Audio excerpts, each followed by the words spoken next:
Hello everyone, welcome to my channel Telecast TV. I'm Miracle Angela. You're watching a conversation with Elon Musk, the richest man in the world. He makes a shocking future prediction at the World Economic Forum, saying companies fully using AI will crush those that don't use AI. Humans used to be computers doing manual calculation. Now, one laptop can replace hundreds of humans. The transition will be bumpy with social unrest and immense prosperity. Without AI and robots, economies face collapse in the next 3 to 7 years. Future may involve universal access to goods and services, not just income. Endeavor to like, subscribe. Don't forget to hit the notification bell. Don't miss trending videos. So I want to get into the dirt, the meaningful component about technology, the possibilities. I want to talk about AI and robotics, energy, space, and the progress ultimately coming down to engineering discipline, scale, execution. And few people, if not anyone, has the experience and the fortitude to confront these issues head on. Not just the ideas, but the execution across so many different technologies, Elon, and that's why I thought it was important for us to have this dialogue here in Davos. So you're presently building on AI, on robotics, on space, on energy, all at the same time. When you look across those efforts, what do they have in common from an engineering standpoint?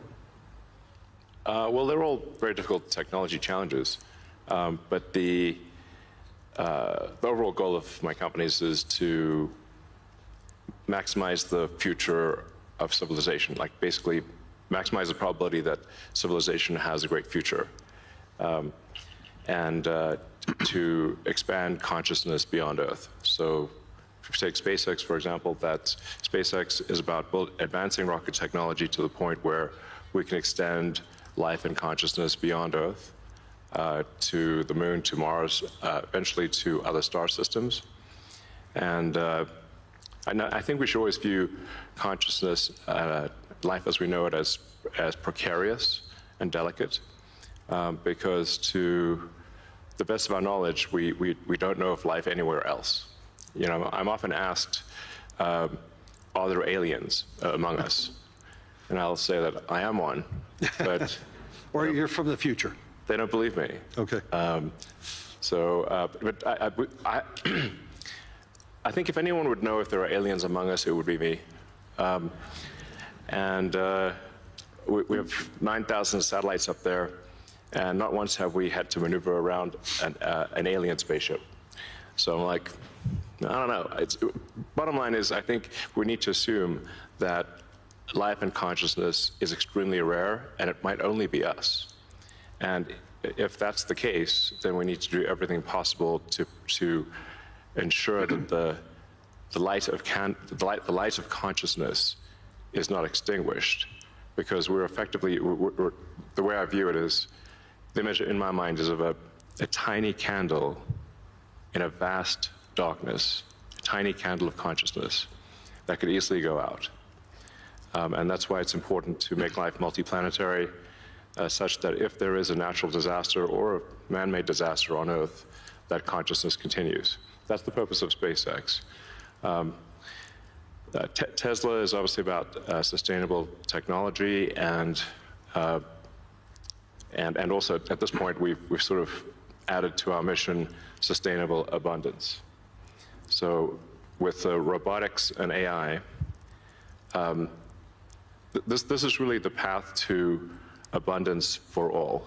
If you say, you know, people often talk about solving global poverty, or essentially how do we give everyone a very high standard of living. I think the only way to do this is AI and robotics, which doesn't mean that it is without its issues. I mean, we need to be very careful with AI. We need to be very careful with robotics. We don't want to find ourselves in a James Cameron movie, you know, Terminator. He's got great movies, love his movies, but we don't want to be in Terminator, obviously.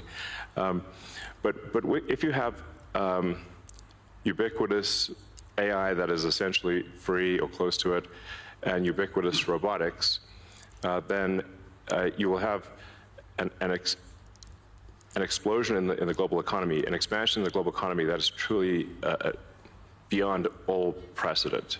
Elon, can that expansion be broad? Yes. Or is it narrow? And how can that be created? How can it broaden the global economy? Yeah,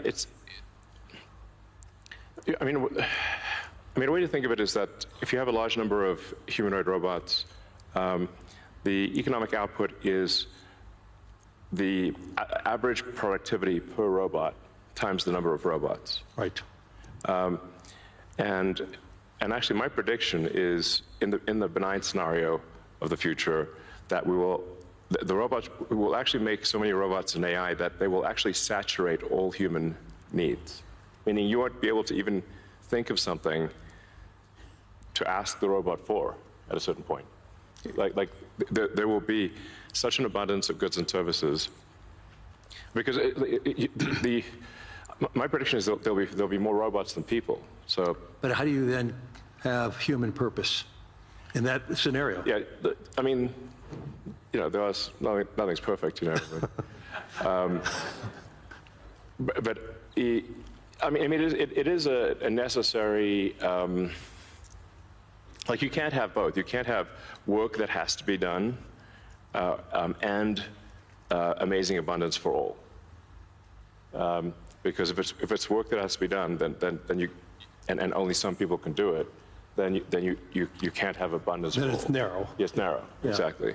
So, but if you have billions of humanoid robots, and I think there will be, I think everyone on Earth is going to have one and going to want one, because who wouldn't want a robot to, assuming it's very safe, watch over your kids, take care of your pet. If you have elderly parents, a lot of friends of mine have said they have elderly parents. It's very difficult to take care of them. Expensive. Yeah, it's expensive, and there just aren't enough people to take care of there aren't enough young people to take care of the old people. Right. So if you had a robot that could take care of and protect an elderly parent, I think that would be great. That would be an amazing thing to have. And I think we will have those things.